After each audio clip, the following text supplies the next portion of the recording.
You want to go into tech, position yourself.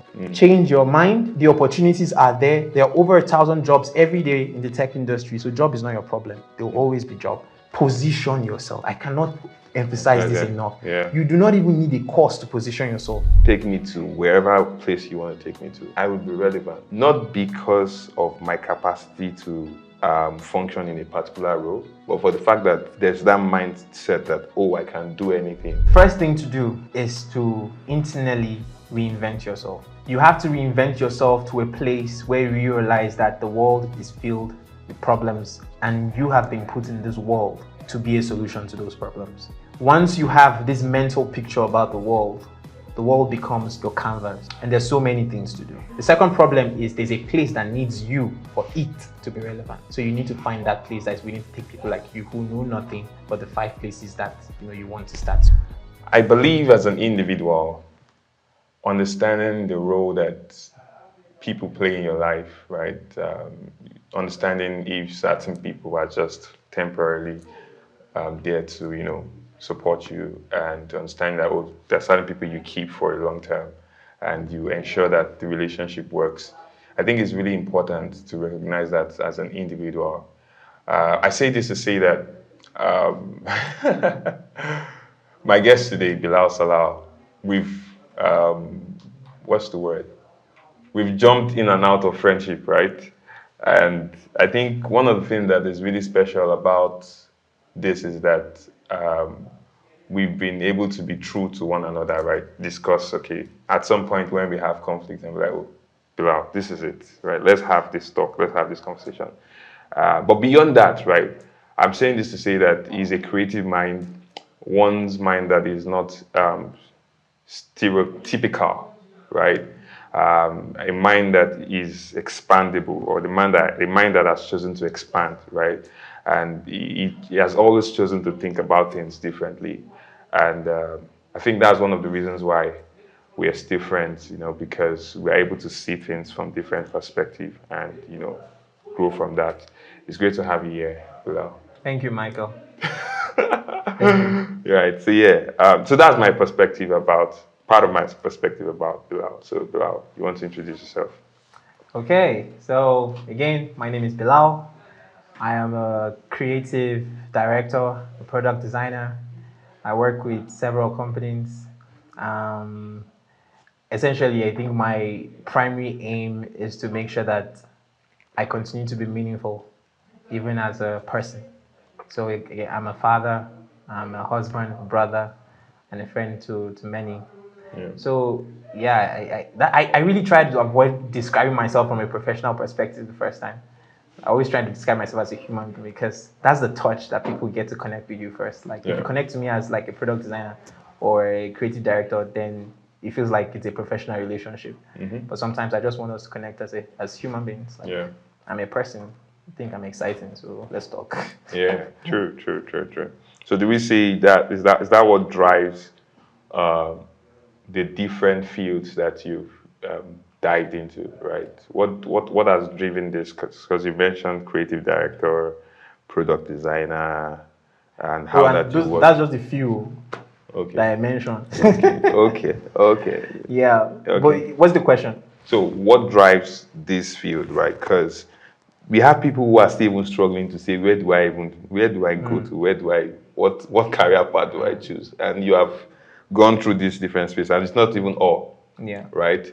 I would like to think that beyond being skilled at a particular thing, there's the mind to it first. Of course. Yeah. So what drives that?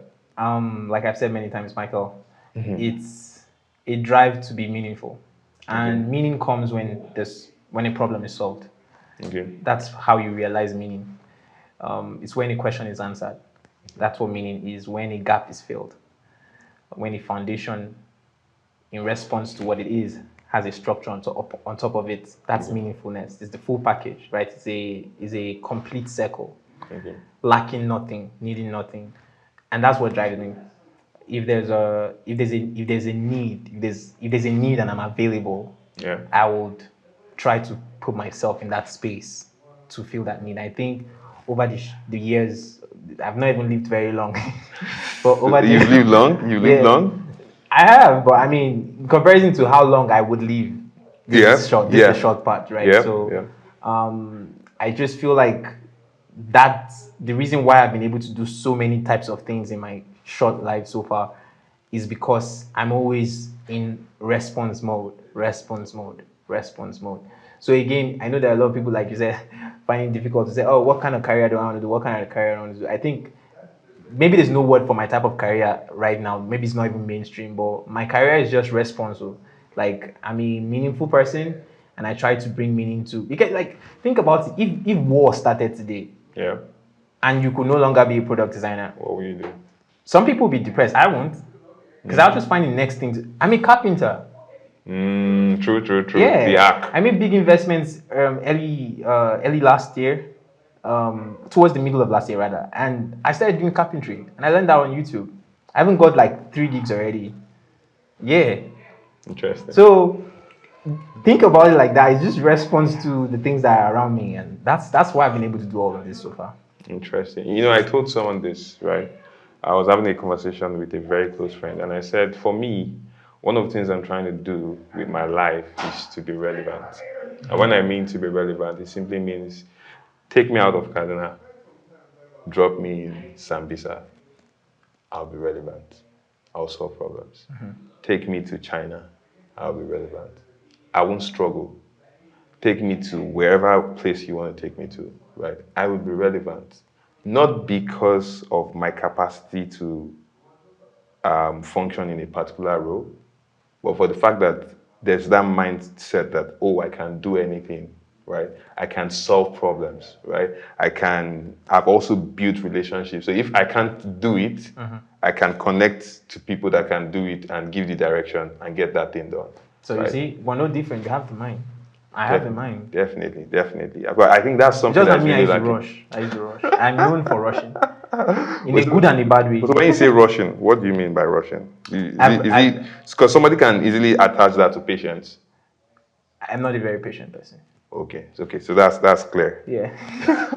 I would take the first flight when it's available. Always take the first flight when it's available. If I don't take the first flight, I was late to it. I missed it. But I will always take. It's why I will jump on an opportunity. I'm the early adopter kind of guy. Yeah. A new brand drops today, I'll be one of the first persons to try it.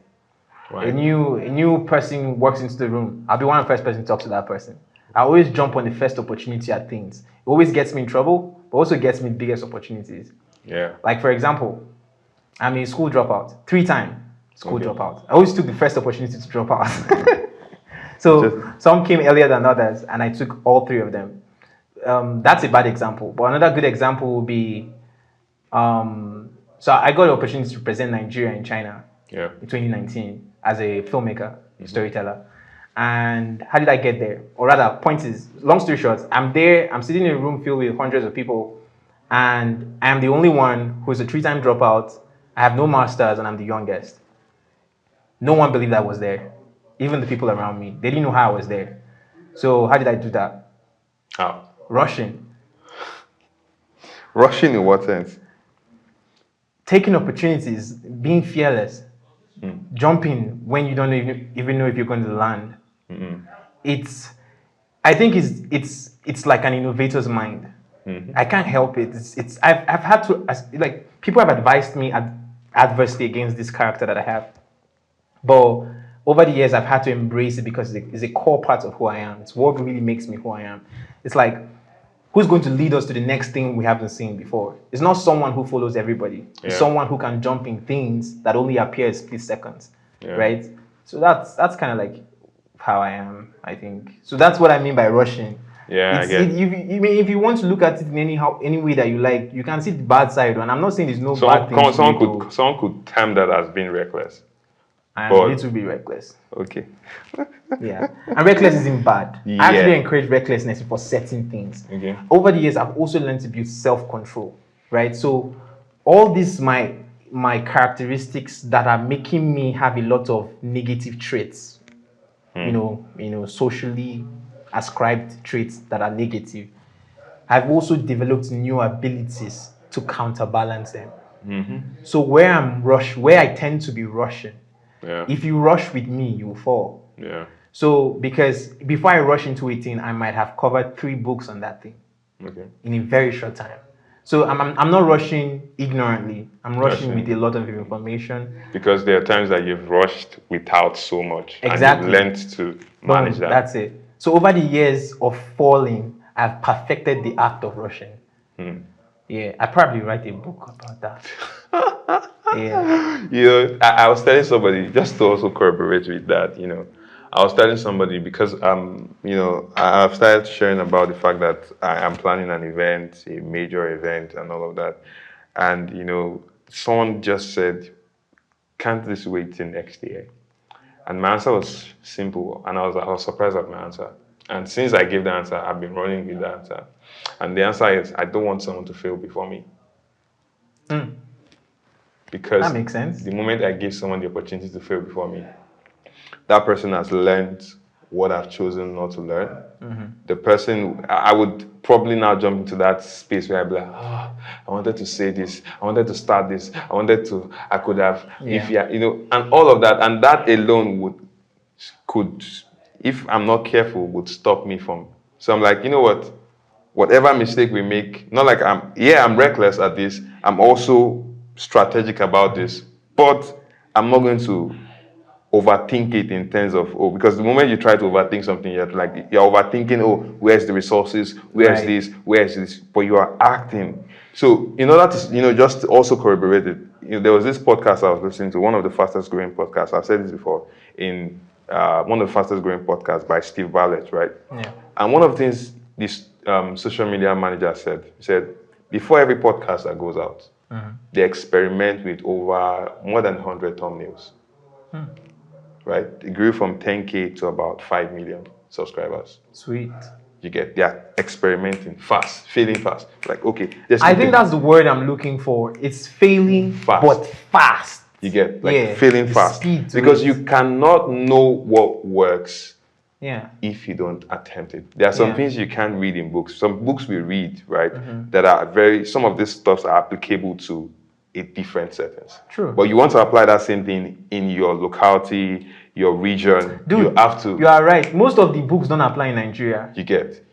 See, it does not. You have to adjust it. And how do you do that? Is by Trying it failing out. fast. Exactly. Sorry. Yeah. So, yeah, you've worked with designers, right? As a creative director, Yep. there's several kind of people you've worked with. What can you say about people you've worked with? What can I say about them? In this sense that working with teams, how is working with teams for you? How do you? What are the pros and cons with working with teams, and how do you manage teams? I think it's a very beautiful experience. Okay. There's nothing greater than the value of working with another person. You would never be as good as two. That's just the truth. That's how I think of the world. No matter who that person is, baby or professor, you're working with more than one brain. Yeah. That's an opportunity. It depends on, for me, I always know how to harness the opportunity in the room. I've worked with interns. Yeah. I've worked with people who you wouldn't even hire as interns. I've worked with professionals, people who, before you speak, you have to count your words. Yeah. And with all of them, I value all of these types of teams. I also value the, solo ride. Sometimes you want to just do solo. But with the people I've worked with over the years, from all the parts of the world, I think they're just priceless. I would give anything to continue to work with this especially the intelligent ones. Yeah. It's always good to work with people that are smarter than you, faster than you. You waiting say they rush. Get person really rush past you. Yeah, true. It's always good. Like I've worked with a lot of young people. Like I've worked with people that are like maybe 16 years old and they have doubled what you think you have done, and you're just like, wow. So those type of people, awesome. They make work faster. They produce solutions faster. We bring meaning to the circle faster. We make the stakeholders happy faster. What other things could we ask for? And for those who are not like up there yet, they're like interns on intern level. I'm able to bring meaning to their lives. I'm able to help them get to a place where they can also start their own journey, and that's me multiplying the effect of them helping other people one day as well. So both ways, some is slow, some is fast, but both ways there's meaning in that circle, and that's what makes sense. Nice, nice, nice. So I think that there was a time we were speaking and you were talking about being a UX um, designer, Yep. right? Have you been enjoying that? Enjoying, Yeah. not directly, Okay. indirectly, Okay. In what sense? because I'm solving problems. Okay. That's why you're enjoying Yes. it. Okay. So what's Apart from that, I would stop. why? It's not a very enjoyable process for me. Okay. So what is UX in itself? Because it looks like also, right? I'm saying it looks like because I've been in the space, right, in the tech space, and I've seen people uh, misinterpret roles. I understand what you're saying. You get? I've seen people misinterpret roles, and the moment you misinterpret roles, expectations. It's like the foundation has error and You then get, everything you just. understand? I can never meet the standard. I can never meet the expectations because the expectation from the beginning That's why I is said the faulty. foundation is bad. You Like, get? yeah. So, what exactly in your own over the like what's your own perspective of UX design? UX design, as the word implies, user experience Yeah. design. It is today that we're calling it UX design. I was talking to a senior friend from, what country is that guy from? I don't know. From one of the Scandinavian countries. I was talking to him about 2 weeks ago, and I didn't realize he was a UX designer because he has been working in the role for almost 30 years. 30. Yeah, almost 30 years. I've forgotten, but I try to remember. But he called it a name. It wasn't. It's not UX design. He said it's now we're calling it UX design. This whole tech uprising called it UX design, but before it was a name. They used to design experiences in classrooms. They used to design experiences with projects and processes and things, different things. That's UX design. So basically, that's what UX design. Not to even beat around the bush so much. It's just about designing the experience that the user would have when they're interacting with your product or your service. And today in the tech world, the moment you say UX, they are thinking squares and circles and pixels. But that's not the first thing about UX. Okay. Yeah, I don't even know what the first thing is, but I think the first thing is the user. It's about the user first. Like if I was going to design a chair for toddlers, what would I think of? Would I start thinking of the material of the chair, the plastic, or no? I would think of the child. Yeah, I would think exactly. I would think of the user first. I try to understand the user first, right? So that's what UX is. It's really switching places with people and having a lot of empathy and being able to see from other people's perspective and try to create a journey for them where they experience your product in a way that makes life better for them. Right. Yeah. So in other words, UX is about making the world a better place, one product or service at a time. Yeah. Defining the experience and having a core focus on the user, right? Exactly. How well do you use AI? A lot. A lot. I love AI to an extent. Okay. Yes, but to a level I don't like it. It's going to ruin the world. Yeah. Eventually, we're going to the world is going to very soon. Okay. It's like you know what happened in Terminator now. Okay. Yeah. You know. Where you have Terminators. Yeah, and malfunctioning. yeah, exactly. Eventually, that's going to happen. Yeah, we're going to be at war not against countries anymore. We're going to be at war against machines. So we're literally creating our own demise, and this is happening in micro ways right now. Like, so as a creative director, for example, I've been tasked to come up with a strategy to create campaign materials for a product, and the first thing I do is I go to AI to understand human beings. We created this AI. Now I'm going to it to tell it to teach me about us when the best person to talk to about human beings is just Yourself. think of myself, you know. Yeah. So it's going to reduce introspective thinking a lot. And that's one of the layers of thinking that we really require. Not just everybody's talking about critical thinking, how it's so important, and it's very important, right? And AI is in its assistive way quadruples the results of our our critical thinking. Yeah. However, introspective thinking, if you're not careful, AI can reduce it by the same quadruple multiplication effect. It would reduce it.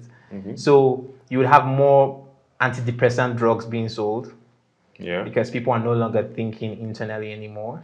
People will start using the AI to raise kids. Yeah. People will start using AI to understand what's happening. See, it's good, and I use it for Yeah. almost everything. Yeah. But we need to know where To draw the line. Exactly, we need to know where to draw the line. So But that don't you think human beings. the reason why people use it is because, like I said, the quality of any AI, it's based on the data it has, right? It has been able to gather a lot of data over the years, Yeah. right? I don't know if it has gathered Africans' data because we don't have that A culture. lot of data, right? pulling, yeah. You get so I don't know how accurate it is for an African, right? But you know, so much information has been, you know, in that pipeline or is in that pipeline. So those information, right? I think reason why people are also very confident about this is because why stressed to overthink it when this AI has been fed with so much information about even people that I don't even know that exist, right? And is able to also help me see things in different light. So I think people also now need to understand that, okay, beyond using AI stuff, right, to either enhance your work or to increase your productivity, Right.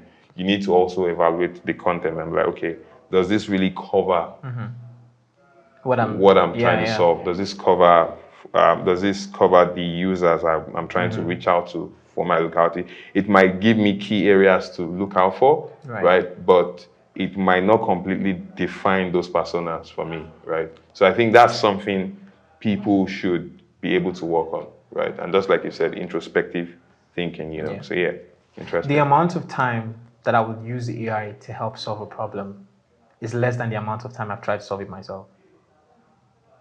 I didn't get that. The amount of time you use AI. So for me, there's a ratio. Okay. I go to AI when I'm having problem thinking. Okay.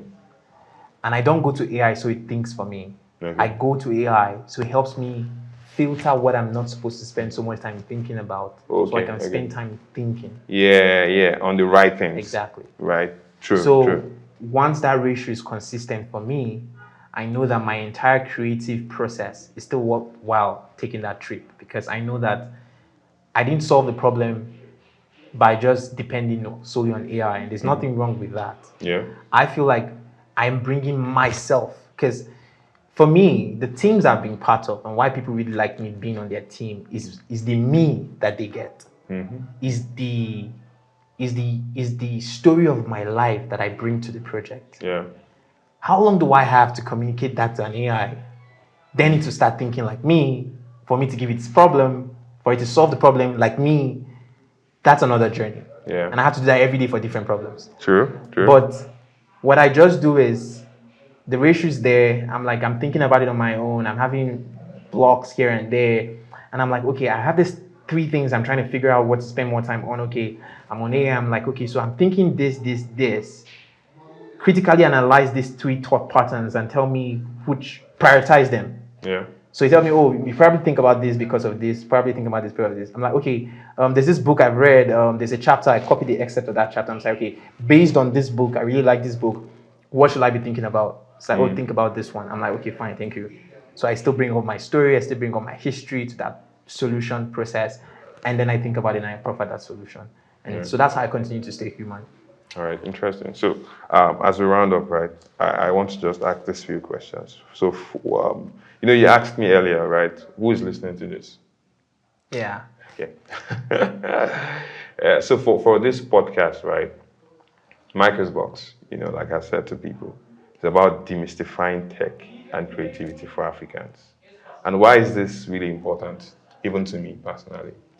It's because I've seen a lot of people shy away from things, you know, not because they don't have the capacity to do that thing or think in that way or to solve that problem, but because the reference point that they have has damaged their capacity, not damage their capacity, damage the ability for them to see that they can do the thing. Right. And the moment you can't see it, you can't do it. Absolutely. You get it? So I know that there are people listening to this and I'm like, okay, how can I grow in my creative journey? How can I make myself relevant? There are so many skills out there, right? Because the tech space is constantly evolving, right? There are so many things to learn. This morning, I was still even speaking with someone about a particular cloud program I saw, and I wanted people to jump on it. I'm still having a conversation with him too. So there's so many things, cybersecurity and all of these things. And like you said, right? You work with the mentality that if tomorrow there is not going to be a need for a product designer, right? You still be relevant. Of course. Do you understand? So what advice would you give people who want to get into a tech skill or a creative skill, get a tech skill or creative skill, what advice would you give them for them to be able to say, okay, you know what, I want to run with this? What advice? What advice? I'm coming. Let me think about that. Yeah, sorry.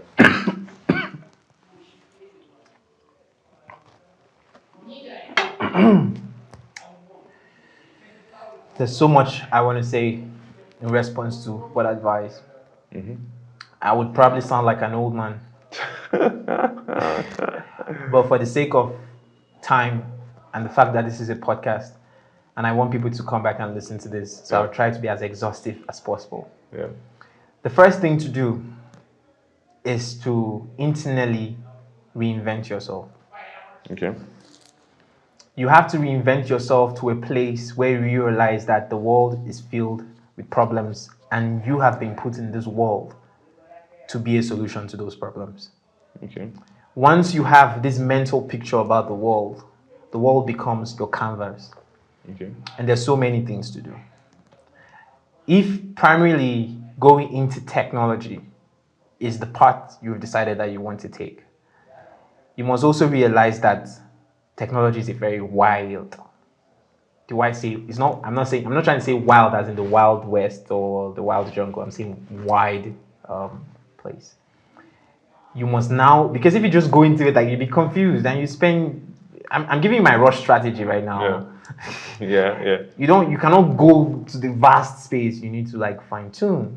Yeah. So you need to ask yourself, so far, what kind of person am I? What kind of things am I able to pick up fast? Do I work well as someone who can, design? Do I have a good writer's mind? You need to just figure out all these things out. Yeah, you need to figure it out. And some way that you can do that is by watching movies, listening to podcasts like this, and listening to other people's story.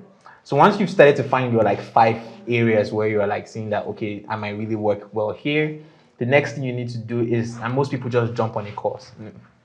Don't jump on a course yet. You're not there yet. You might do that course and think you're making progress, but it's deceptive progress. So the next thing I think you should do is to find the problem. Where's the problem? The problem there are 2 problems I see right now. So the first problem is, number 1, you need a place to be relevant. That's your first problem. The second problem is there's a place that needs you for it to be relevant. Okay. So you deal with the first one. You need a place to be relevant. So you need to find that place that is willing to take people like you who know nothing but the 5 places that you want to start. So now you're looking for mentors, you're looking for places to intern, you're looking for places to just work into, and you could go and be a cleaner in a place just because you know that the guys that are there are working in tech. There's a man that goes to wash his car in a place and that man is in tech. You go and volunteer in that car wash to wash cars there so that you can have 10 minutes of conversation with that man every time he shows up. And before you know, one day that man is like, oh, let me give you a ride. And before you know, you go on your next ride to your next destination, right? So it's those strategies. You have not taken a course yet. You realize it, but you're already in the company. So the next thing, okay, let me even give you this.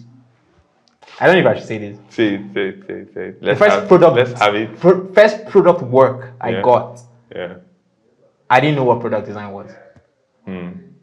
I think he told. Yeah. So I told you the story, Yeah, right? I didn't know what it was. I got the work in Mm. response to the mind I'm telling you to build. Yeah. And in positioning myself in exposures to this type of information, when I got it, I started learning the skill.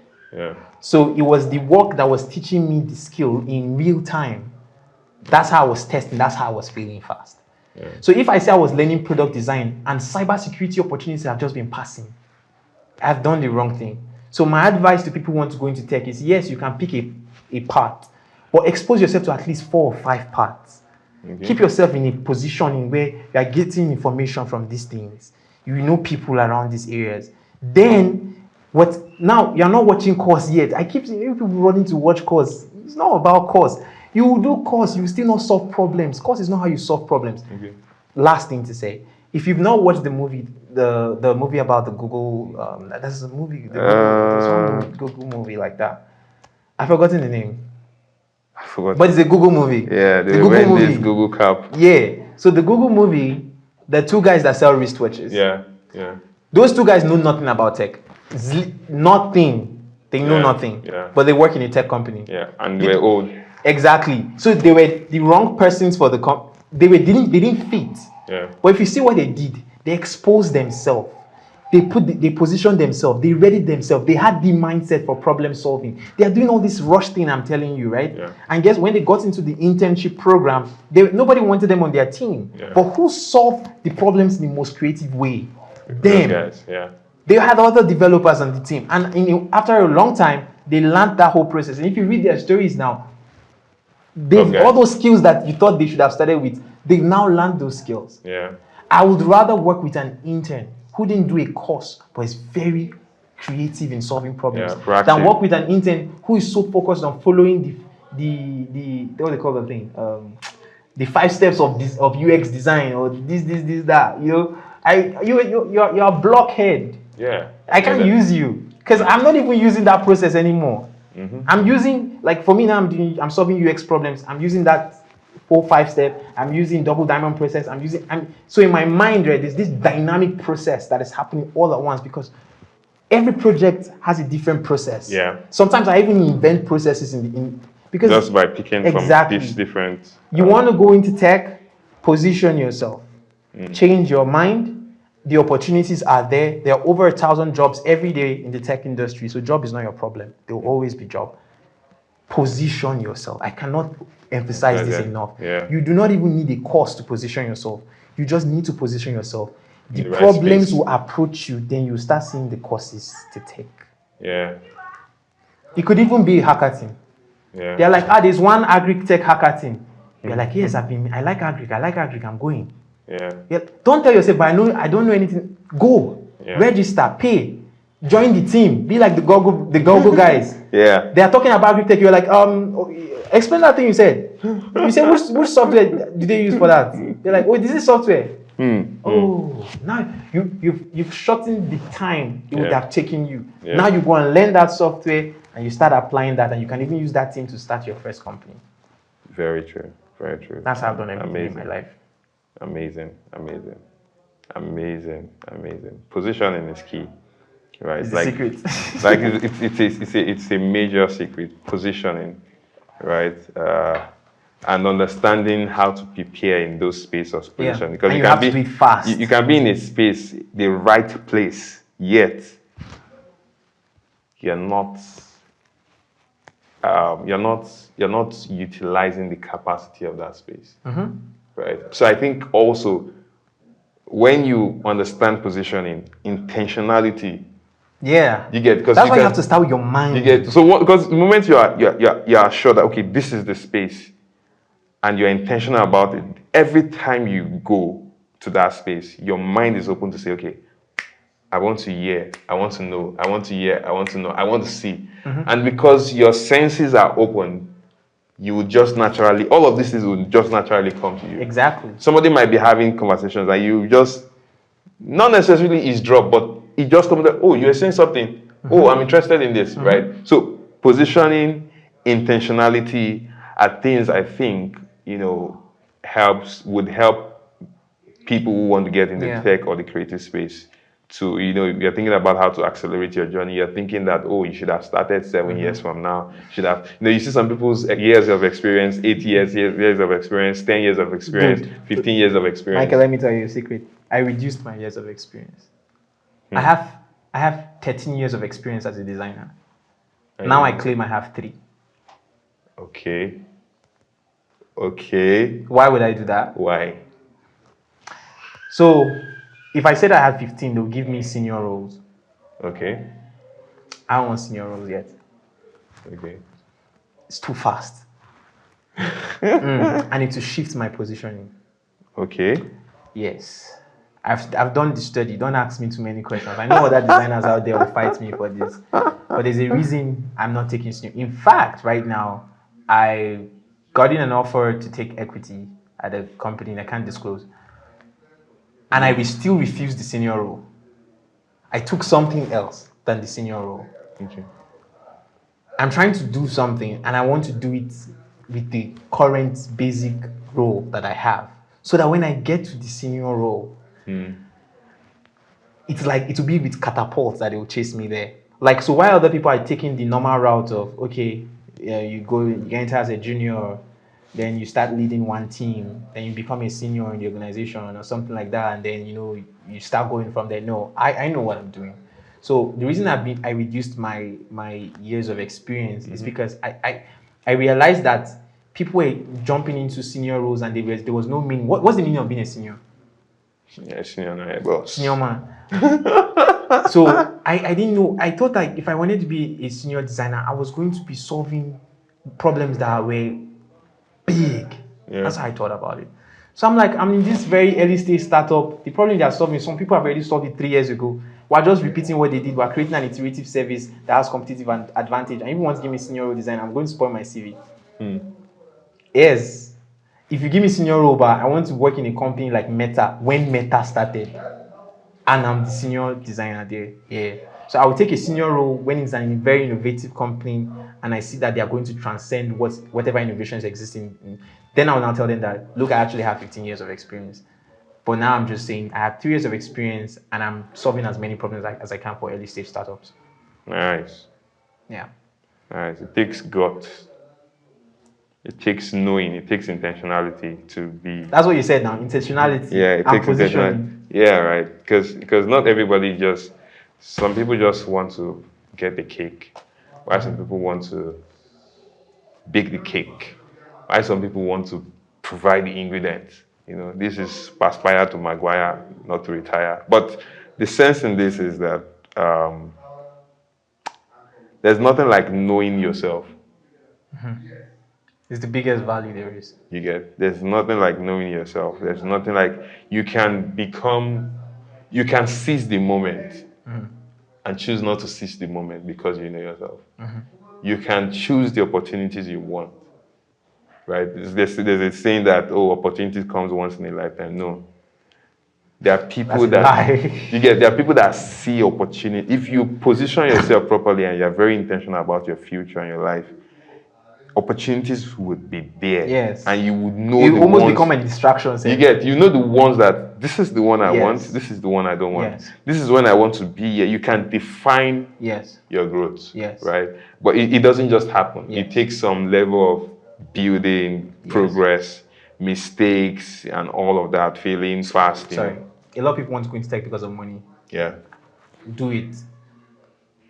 But once you get in, you need to realize that your life must have meaning. It's beyond the money. Yes. It's definitely beyond the money. If not, inside that tech that you think that has become your savior, it will kill you. I felt sick. I just told you. I felt sick to the point where they're telling me now, you have to go out and see the world more.